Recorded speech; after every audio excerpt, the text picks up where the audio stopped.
សម័យបច្ចុប្បន្ននេះឃើញមួយចំនួនមេត្តាបិតាមានមេត្តាចំពោះកូនតែមេត្តាបិតាខ្លះអត់មានបញ្ញាក្នុងការចិញ្ចឹមកូនទេឲ្យគ្រប់យ៉ាងទៅកូនក្មេងឲ្យទូរស័ព្ទឲ្យលុយឲ្យអ្វីទាំងអស់ដែលជាការដុតកំឡោចនៅភាពអស្ចារ្យរបស់កុមារដោយគាត់គិតថាបើឲ្យគ្រប់យ៉ាង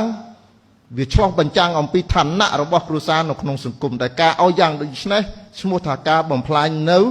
អ្វីគ្រប់យ៉ាងរបស់កុមារនោះនេះឯងគេហៅថាមេត្តាដែលគ្មានបញ្ញាកូនអាយុ3 4 10ហើយអង្វរហូបបាយម៉ែអាត្មាអត់ទេហៅតែមួយម៉ាត់អត់មកអត់បានទេណាធ្លីចុងដូងឡោអ្នកស្រុកស្រែមិនមែនតែម្ដាយអាត្មាទេម្ដាយទាំងអស់សម័យនោះម៉ែឯងម៉ែអាតែប៉ុណ្ណេះនោះចាប់ប្រាំងវាស្រែនោះបើសិនជាមេត្តាចំពោះមនុស្សហើយអត់មានបញ្ញាគ្រោះថ្នាក់ហើយដូចជាករណីរឿងមួយលោកពន្យល់ដូចយើងមានមេត្តាអ្នកខ្លះអាណិតលោកពន្យល់ថាចេះមេត្តាឥតបញ្ញានឹងមានន័យថាម៉េចដូចជាមានបរិសម្នាក់គាត់មានចិត្តល្អគាត់ដើរទៅព្រៃគាត់ឃើញពស់វែក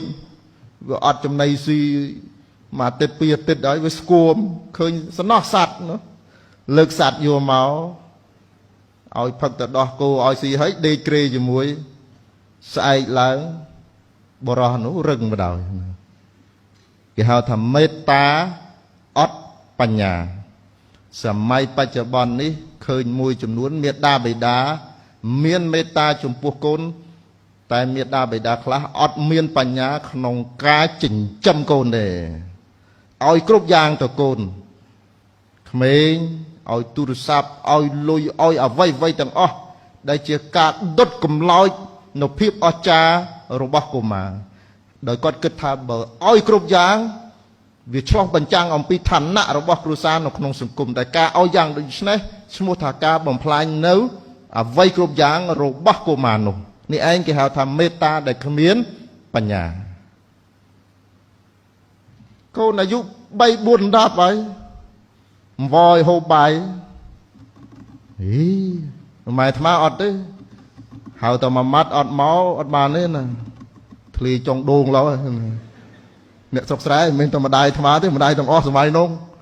ម៉ែឯងម៉ែអាតែប៉ុណ្ណេះនោះចាប់ប្រាំងវាស្រែនោះអ្នកខ្លះគាត់តម្រើសកូនពេកអាហ្នឹងគេហៅថាបញ្ញាមេត្តាអត់មានបញ្ញា